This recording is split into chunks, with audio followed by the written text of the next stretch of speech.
자, 오늘 주보를 보시면 말씀의 제목이 굉장히 본질적인 내용입니다. 말씀의 제목이 본질을 알면 두렵지 않다. 본질을 알면 두렵지 않다. 제가 며칠 전에 누군가에게 그림 한 장을 선물로 받았습니다. 그 그림이 어떤 내용이냐면 예수님께서 물 위에 서 계신 그 장면입니다. 무슨 이렇게 잔잔한 호수 위에 예수님이 이렇게 하늘에 서 계신 모습이 아니라 예수님의 뒤에 막 파도가 엄청나게 이렇게 위로 올라와 있고 예수님의 머릿결은 바람대로 확 날리고 있었습니다. 그때 예수님께서 제자들을 향하여 손을 펴고 계신 그런 사진이 한 장이었습니다. 그 그림에는 제자의 모습도 없고 어떤 뱀의 모습도 없고 오직 큰 파도와 바람 그리고 예수님의 모습만 볼 수 있었습니다. 제가 이 사진을 가만히 보다가 질문이 딱 생겼습니다. 난 과연 예수님께서 저런 환경 속에 계실 때 나는 그를 따를 수 있을까? 질문이 갑자기 확 들어요. 그냥 우리가 이야기 속으로 들었던 성경 말씀에 따라 그동안 저는 예수님이 누구신지 알고 그분이 하나님의 아들이신 것을 알고 그분이 하나님이시기 때문에 갈 수 있을 것이라고 제가 생각해 왔습니다. 그런데 막상 그 그림을 딱 보는 순간 질문이 딱 생기는 거예요. 과연 내가 거기 갈 수 있을까? 생각을 바꿔보니까 정말 못 갈 것 같더라고요. 아니 안 갔을 것 같더라고요. 왜? 여러분 제자들의 입장에서는 예수님이 하나님이 아니셨습니다. 그냥 자기들이 존경하는 선생님이셨습니다.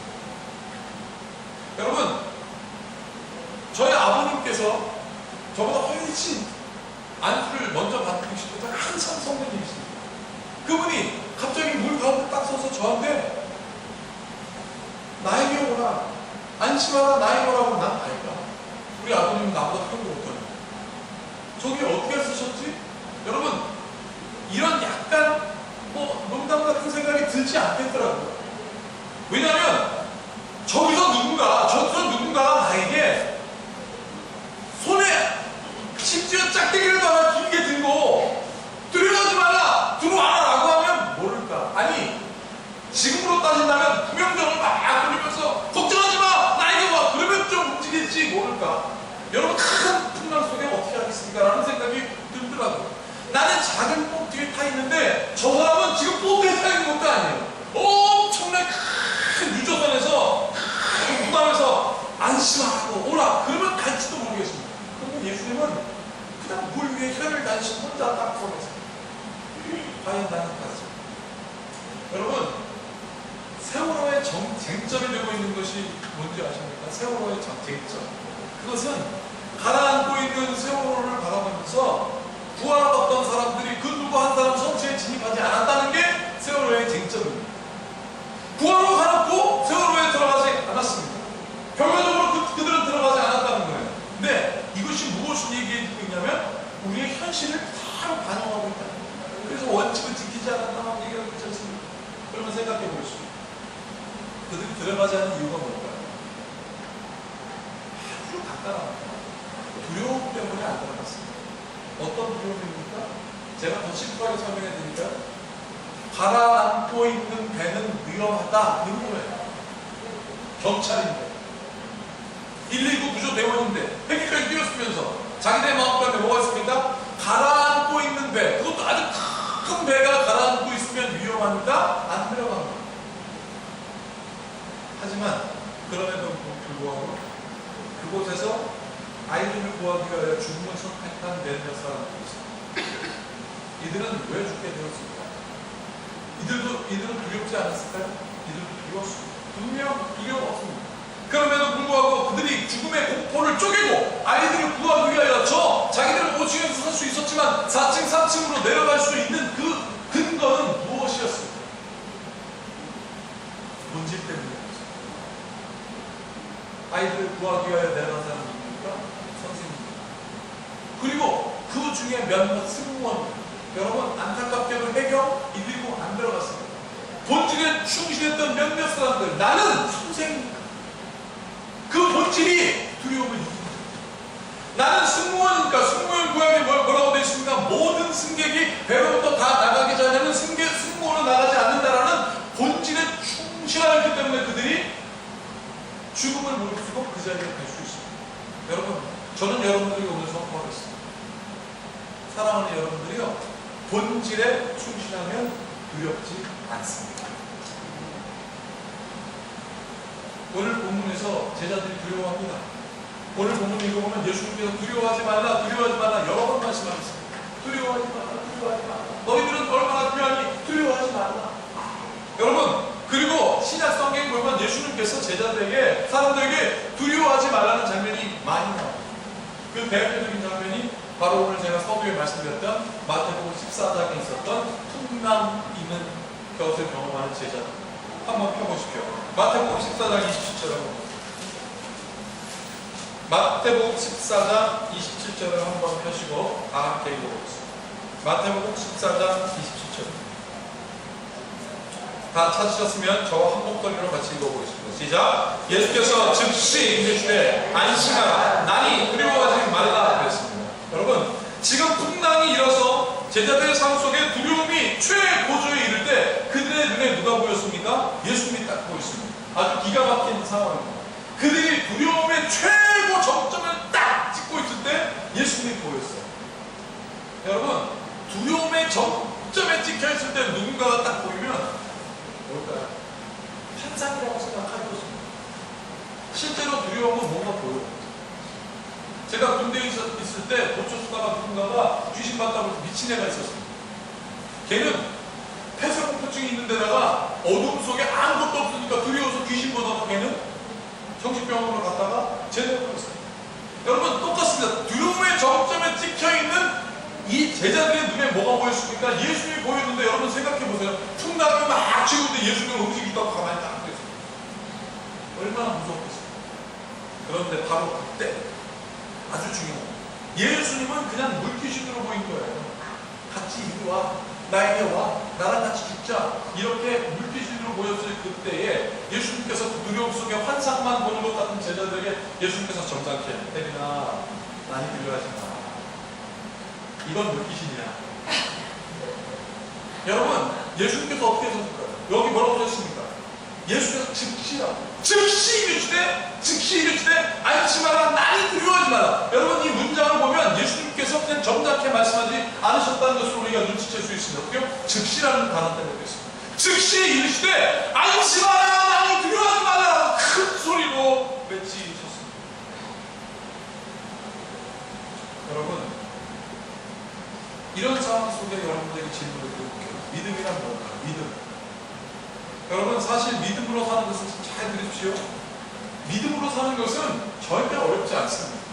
예수님께서 여러분들에게 믿음으로 살라 하셨습니다. 어렵지 않습니다. 왜 그래요? 예수님께서 여러분들 힘들게 살게 하시겠습니까? 그분은 아버지시기 때문에 그렇지 않습니다. 그는 우리의 부모이기 때문에 절대 그렇지 않습니다. 하나님이 세상을 창조하고 어렵게 만드셨습니까? 그냥 생육하고 원성하여 땅에 충만하여 다스리라 하였습니다. 사랑하는 아담아, 이제 너 나가부터 집수를 다 경작해 해라. 하수도 물 파고 거기다 다스고 무슨 수도 만들고 에라기 만들고 어렵게 해서 살게 하지 않으셨습니다. 근본적으로 믿음으로 사는 것은 쉽습니다. 그렇게 예수님께서 여러분들에게 말씀하셨습니다. 믿음으로 살지 쉽습니다. 그런데 받아들이기가 쉽지 않습니다. 왜냐하면 믿음으로 사는 것이 어렵다는 것을 여러분들이 너무 잘 알고 있습니다. 이게 너무 아이러니해요. 예수님은 믿음으로 사는 것은 어렵지 않다, 쉽다, 믿음으로 살아라 말을 하고 있는데 우리는 믿음으로 사는 게 어려운 것을 알고 있으니까 예수님께 뭐라고 얘기합니까? 예수님 그건 알겠는데 믿음으로 사는 것은 어려워요. 왜 어려울까요? 예수님이 쉽다고 하는데 우리는 왜 어려워요? 그래서 이 질문을 드려요. 여러분, 베드로가 물 위에 서는 게 중요합니까? 베드로가 예수님 바라보고 물 위에 서는 게 중요한가요? 만약에 그게 중요하다면 맨몸으로 물 위에 서는 게 얼마나 어려워요? 임파서블이 못해요. 우리가 그것을 중요하다고 생각한다면, 그 믿음으로 인하여 베드로가 물 위에 서는 게 중요하다고 생각한다면 그거는 불가능해요. 그건 어렵습니다. 아니, 어려운 정도가 아니라 할 수 없는 거예요. 정말 이것이 믿음에 있어서 너무 중요한 사건이라고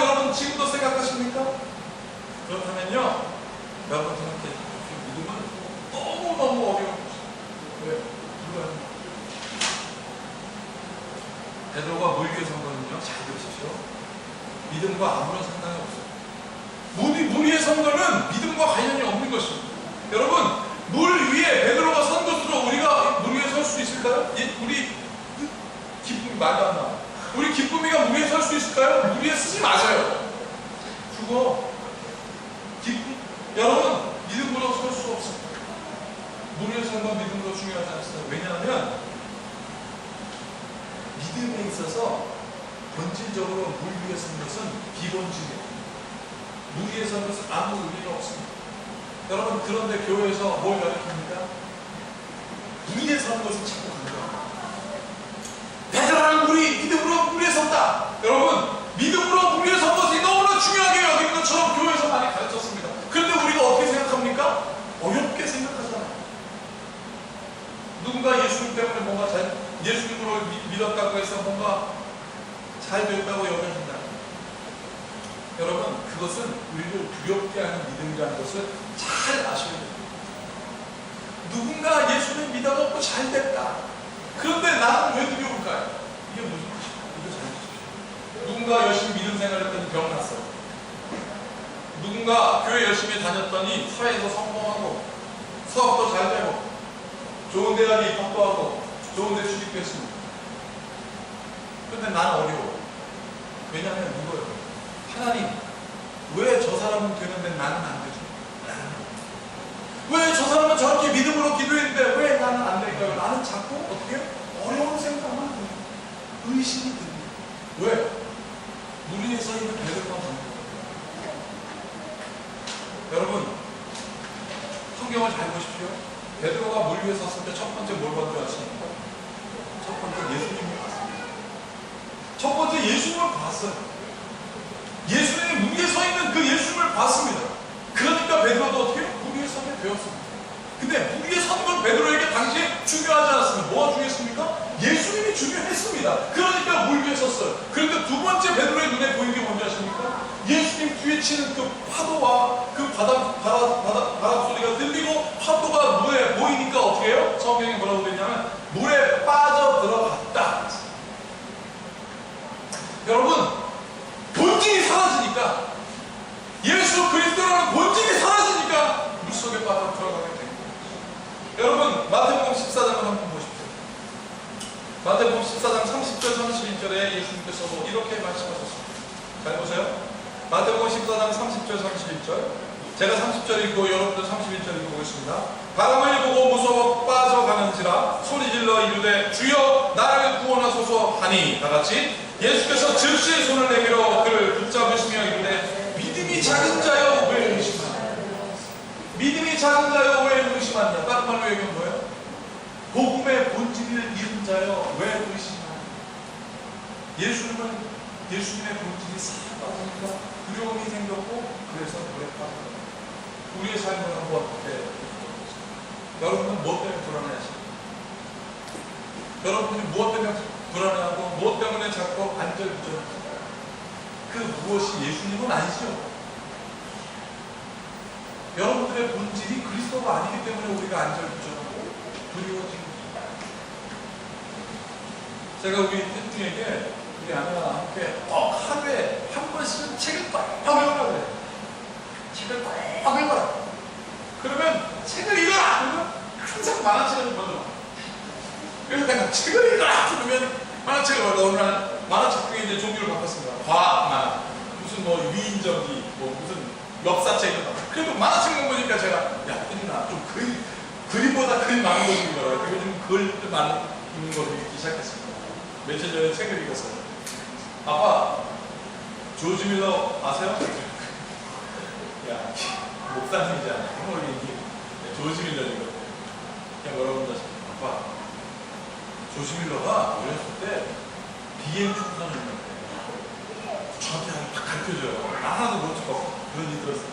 비행 청소년이었고, 아빠 말도 안 들었고, 아주 자기 하고 싶은 대로 다 하다가 성인이 되어서 예수님을 만나는데, 아빠, 자그마치 기도 응답을 2만 번 그러면서 뭐라고 하냐면 그 2만 번 기도 응답받은 내용을 막 말하다가 얘가 뭐라고 한다 하십니까? 조지 밀러가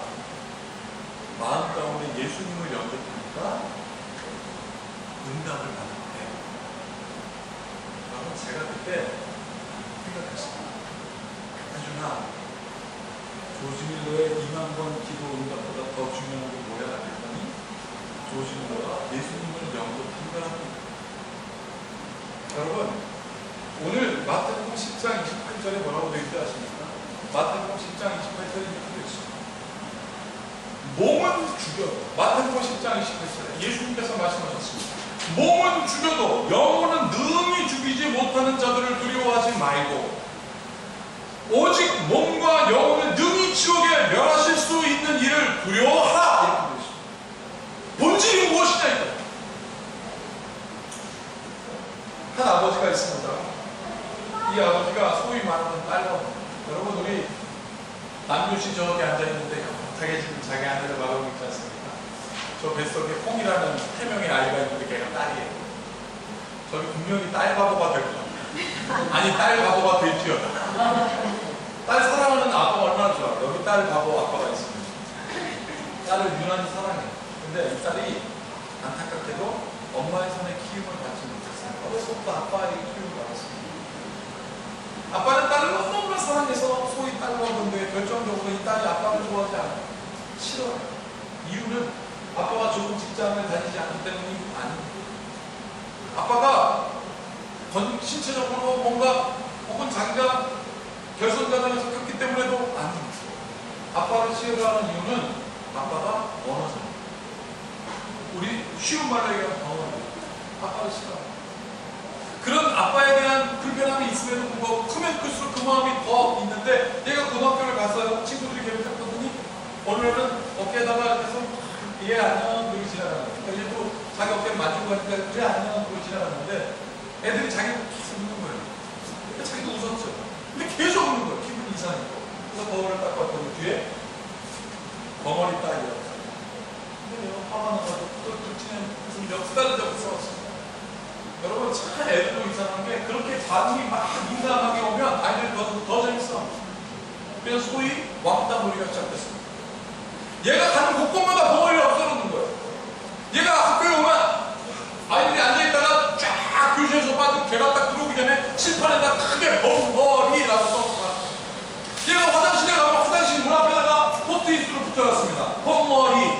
그러니까 얘는 벙어리라는 단어가 너무너무 화가 나고 자기가 막 싫고 아버지가 싫고 이러다가 하루는 자기 남자친구를 저기서 자기 남자친구한테 이런 얘기 하느라고 밤늦게 누웠어요. 근데 그 아빠가 늦게 올 거에 똥을 내는 거예요. 수아. 얘가 또 화를 내는 모습이 더 화가 내는 거예요. 말도 못하는 사람이 무슨 화를 낸다. 근데 얘가 그런 걸수록 더욱더 채성하겠죠. 또 늦게 들어왔으면 아빠. 그러다가 어느 날은 아빠가 화를 못 견뎠고 소리가 나는 거예요. 제가 영상 보니까 그렇죠. 그러니까 얘가 빨리 계속 물을 꽉 닦고 극단적인 선택을 했습니다. 똥을 긁는 거예요. 그걸 찼습니다. 이 딸과 보인 아빠는 딸한테 미안하지 않습니까? 그래서 아침에 문을 열고 딸의 방은 피가 흘러요. 이 아빠가 너무 큰일 났습니다. 그래가지고 전화를 들고 119 버튼을 눌러가지고 수방사에게 전화를 하는데 말을 할 수 있으면 전화해서 수화를 할 수 없고, 그러다 어버버하다가 전화를 끊고 아이를 들쳐업고 밖에 나가고 도와달라고 말하고 싶은데 말을 못하고 어버버하다가 그냥 왼발로 그 아이를 병원으로 달려갔습니다. 병원에 달려가자마자 의사를 만났습니다. 의사님, 제가 영상을 보니까 이렇게 의사가 보니까 딸의 손목에서는 피가 떨어지고 아빠는 이러고 있으니까 그래 알았어요 진정하세요. 자기 딸이 이렇게 상해하는 거 우리가 알고 있으니까 진정하세요. 근데 아빠가 계속 또 어버버버 하면서 애를 안 찼습니다. 피검사를 했습니다. 의사 나서 피검사를 RH 마이너스. 그러니까 아버지한테 또 얘기하면 당신의 딸이 RH 마이너스이기 때문에 피를 구하기 어렵다. 그러니까 어떻게 합니까? 우리 병원 조그맣고 어떡하냐. 이 아빠가 근데 또 계속 이러는 거예요. 알고 보니까 이거였어요. 우리 딸은 RH 마이너스의 경우랑 특별한 수혈이 하다가 내 피를 뽑으세요. 지금 당장 내 피를 뽑아야만 우리 딸이 할 수 있습니다. 그래서 도착하자마자 많이 아프나. 여러분 그러다 화면이 바뀌었어요. 아빠의 손목에서 딸의 손목으로 줄이 연결되어 있고 피가 쭉 넘어가고 있는 모습이었는데 아빠가 그 모습을 보면서 이렇게 보고 있다는 거예요. 그게 죽음을 상징하는 것인지 잠을 자는 것인지 잘 모르겠습니다. 그리고 다시 화면이 바뀌었습니다. 이게 웬일인지 딸이 눈을 뜨고 나서 울면서 아빠의 손을 딱 잡는데 그 두 사람의 꿈이 교차돼요. 딸은 자기가 어렸을 때 아빠와 자기가 손잡고 어딘가 걸어가는 그 애들 그림 있잖아요. 그 졸라맨 여러분 아시죠? 이렇게 또 짝대기처럼 그림. 그거를 잡고 자기가 그린 그림이 싹 나오고, 또 하나의 그림은 자기 아빠가 자기 어린 손을 잡고 들판에 걷는 그런 화면이 싹 교차되면서 이 딸이 웃는 거예요. 그리고 그 화면 아래로 이런 자막이 흘러집니다. 완벽한 아버지는 없습니다. 하지만 아버지는 항상 완벽하게 사랑합니다. 기억하세요. 당신을 소중하게 생각하는 사람. 사랑하는 여러분, 오늘 본문 말씀인 마태복음 10장에 이렇게 되어 있습니다. 10장 30절 31절에 이렇게 되어 있습니다. 너희에게는 머리털까지 다 세신 바 되었나니 두려워하지 말라. 너희는 많은 참새보다 귀하다. 사랑하는 여러분, 예수님을 바라보는 것이 믿음인데요, 이것은 결코 어렵지 않습니다. 그러나 물 위에 서 있는 배구를 바라보면 어렵습니다. 왜? 우리의 살 방법을 찾기 때문에 그렇습니다. 우리가 마음속에 이런 질문을 드립니다. 저 사람은 어떻게 응답받았을까? 그래서 어떻게 응답받은 방법을 따라서 그렇게 살다가 어떻게 응답받았죠? 그럼 우리의 마음 가운데 무엇이 드냐면 그냥 예수님의 이름은 그냥 그 기도를 위한 명분으로 생각할 뿐이었던 것입니다. 여러분, 우리의 믿음의 대상은 예수 그리스도이십니다. 그분이 우리에게 말씀하셨습니다. 두려워하지 말라. 어린이들에게 가장 문제가 되는 것이 뭘까요? 지혜와 키가 자라지 않을 수도 있겠지만, 아주 단편적으로 얘기하지만 어린이들에게 가장 문제가 되는 것은 무모함입니다. 어린이들은 무모합니다. 아빠가 하지 말라면 안 하면 되는데 무모하게 합니다. 예를 들자면 며칠 전에도 우리 현주님이 슈퍼맨을 봤네요. 침대 위에 서가지고 내가 뛰어내지 말라는 분명히 있어요. 뛰어내지 마. 그 이불을 이렇게 메고 뛰어내니 그게 되겠습니까? 나는 고집이라도 매주고 하다가 그 생각한 틈도 못 주고 그냥 이거를 뛰어나가 갇혔다. 그랬더니 날 보고 하는 얘기가 왜 안 잡아요? 그리고 너 슈퍼맨이라며. 어제 저녁에는 또 무슨 만화의 주인공이 되어서 저한테 무슨 나도 더 분신해 이러면서 무모하게 자기들이 다 하는 거예요. 그게 어린이들의 단점일 수 있어요. 그런데 우리 예수는 뭐라고 말씀하셨습니까? 이런 어린 아이 같지 않고는 결단코 천국에 갈 수 없다. 여러분, 교회 다니는 사람들이 얼마나 무모해요. 예수 그리스도 때문에 무모하다는 사람 많습니다. 자기도 가난하면서 누군가 도와주겠대요. 또 사람들이 보면 무모하다고 합니다. 자기도 필요할 것이 많은데 자꾸 나눠주려고 합니다. 이거 무모합니다. 여러분, 주일날 나가서 실컷 놀 수 있는데 우리는 주일 성수하겠다고 주님 앞에 나옵니다. 이게 얼마나 무모합니까? 그렇게 이 무모함을 선택할 수 있는 것이 무엇일까요? 우리의 마음 가운데 예수 그리스도의 본질이 있기 때문에 그렇습니다. 그래서 두려워하지 않습니다. 여러분, 오늘 구약 공동문인 예레미야 20장을 보십시오. 한번 펴보십시오. 구약 공동문인 예레미야 20장을 보십시오. 거기 이렇게 되어 있습니다. 예레미야 20장 8절과 9절을 한번 같이 읽어보도록 하겠습니다. 예레미야 20장 8절과 9절. 자, 다 함께 같이 읽어보겠습니다. 예레미야 20장 8절과 9절. 시작. 내가 말할 때마다 외치며 파멸과 멸망을 선포함으로 여호와의 말씀으로 말미암아 내가 종일토록 치욕과 노력거리가 되는이다.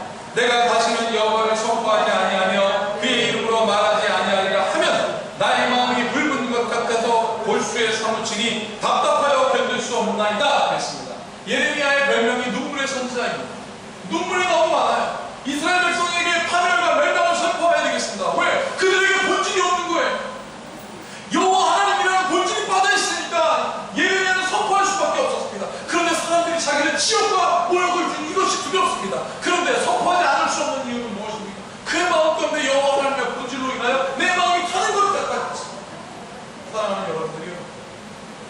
여기서 11절, 12절, 13절 이렇게 되어 있습니다. 제가 읽어드리겠습니다.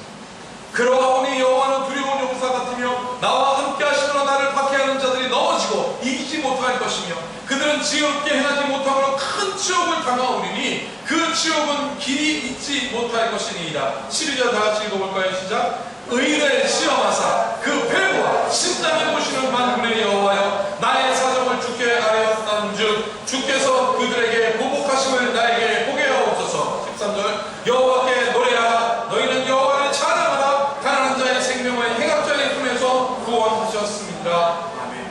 12절에 뭐라고 되어 있습니까? 의인을 시험하사 그 배부와 심장을 보시는 여호와. 여러분들이 하나님 말씀하셨습니다. 우리의 본질을 쳐다보시는 여호와는 그 은혜가 예수 그리스도의 이름으로 흔들리지 않은 여러분들과 함께 하시기를 축복합니다. 여러분, 복음 선포하는데 예수님이라는 본질이 빠지면 설명해야 돼요. 이렇게 설명해야 되고 저렇게 설명해야 됩니다. 그러다 언제 항상 우리에게 부딪히는 게 무엇이냐면 나는 왜 이렇게 못할까? 나는 왜 이렇게 비약할까? 이렇게 나는 이렇게 모르는 게 말일까 스스로 기약합니다. 나는 너무나 모자란 사람이라는 경험을 해보셔 줄 수가 있습니다. 여러분, 모자라는 거 걱정하지 마십시오. 우리 가운데 본질이 중요해요. 그래서 사도 바울이 이렇게 얘기했습니다. 주 예수를 믿으라. 그리하면 너와 내 집이 구원을 얻으리라. 여기에는 다른 설명이 없습니다. 마지막으로 제가 최근에 겪었던 간증을 드리겠습니다. 지난 목요일 새벽에 민진이한테 전화 카톡이 왔어요. 1시 좀 넘어서 왔어요. 제가 나중에 확인해 보니까 새벽에 왔더라고요. 목사님, 이번 주 토요일 날 직장 예배예요. 근데 이번 주 토요일 날 교사회의가 있기 때문에 그게 겹쳐지니까 좀 일찍 얘기하지. 교사회의가 결정됐는데 그거 얘기하면 어떡하느냐. 제가 그래서 다시 카톡을 보냈습니다. 민진아, 어떡하지? 교사회의가 있는데. 그렇게 보내놓고 기도회를 시작했습니다. 금요일에. 기도회를 시작하자마자 제 마음 가운데 이런 마음이 딱 드는 거예요. 복음을 전하되 무시로 전하라. 본질에 충실하여 때를 얻든지 못 얻든지 그 복음을 전하라 하지 않았느냐. 제가 그래서 금요 기도회 끝나자마자 민진한테 다시 전화했습니다. 민진아, 내일 갈게. 그러고 나서 그 다음날 그 집에 딱 갔어요. 근데 김남훈 집사님과 이집 집사님이 저를 딱 보더니 왜 오셨어요? 민진이가 깜빡하고 말하지 못한 거예요. 그걸 한 발견하고 그들을 기다렸습니다. 그 김남훈 집사님의 가족뿐만 아니라 아래층에서 새로 영업을 시작한 사람과 예배를 드리고 싶고 이 사람들에게 복음을 전하고 싶은 마음이 있었다는 거예요. 제가 그걸 알기 때문에 거기 갔습니다. 그리고 말씀을 전했습니다. 말씀이 끝나고 예배를 끝내니까 너무너무나 힘들고 너무너무나 두려웠는데 주 예수를 믿으라. 그리하면 너와 내 집이 구원을 얻으리라. 어제 말씀이 그거였거든요. 그 말씀을 듣다가 꽂힌 것입니다. 설명이 필요 없었습니다. 주 예수를 믿으라. 그리하면 너와 내 집이 구원을 얻으리라. 사랑하는 여러분, 예수님은 구약의 나시린 찾지 않습니다. 여러분들에게 술 먹지 말고 여러분들에게 무슨 머리에 칼 대지 말라고 지금 그런 나시린을 찾는 것이 아닙니다. 여러분들에게 예수님을 찾는 나시린은 누구냐면 여러분들의 마음 가운데 본질은 그리스도를 예수를 모시는 그런 사람들을 찾고 계십니다. 그래서 주의를 기억하고 예배하는 사람, 그 사람들이 바로 오늘 예수님을 말씀하셨습니다. 모든 두려움을 쪼개는 나시린과 같은 삶을 살지. 이 모든 시간에 필요하신 평강 그리스도를 중심으로 모시고 두려움을 쪼개는 여러분과 함께 있을 것입니다. 기도하겠습니다. 주님, 예수님을 다른 말로 그 어떤 것으로 설명하기 이전에 내 안에 그리스도로 충만케 하시옵소서. 오 하나님 아버지, 그래서 우리를 싸고 있는 두려움을 쪼개는 용기가 있게 하여 주시옵시며 그리스도 이외에 다른 것을 선택하지 않는 놀라운 지혜로운 사람, 분별력 있는 사람들 되게 하여 주시옵소서. 그렇게 우리 큰빛교회 가서 나아가길 원합니다. 오직 예수 그리스도 그 이름 위에 다른 것이 없음을 깨닫고 그 은혜대로 살게 하여 주셔서 세상을 나가 믿음으로 사는 것이 얼마나 쉽고 얼마나 감사하며 얼마나 존귀한 것인가를 깨닫고 간증하는 우리 큰빛교회 성도들 되게 하여 주시옵소서. 주님께서 함께 하심을 믿고 우리 주 예수 그리스도의 이름으로 축복하며 기도하옵나이다. 이제 우리 말씀을 기억하시면서 찬송가 529장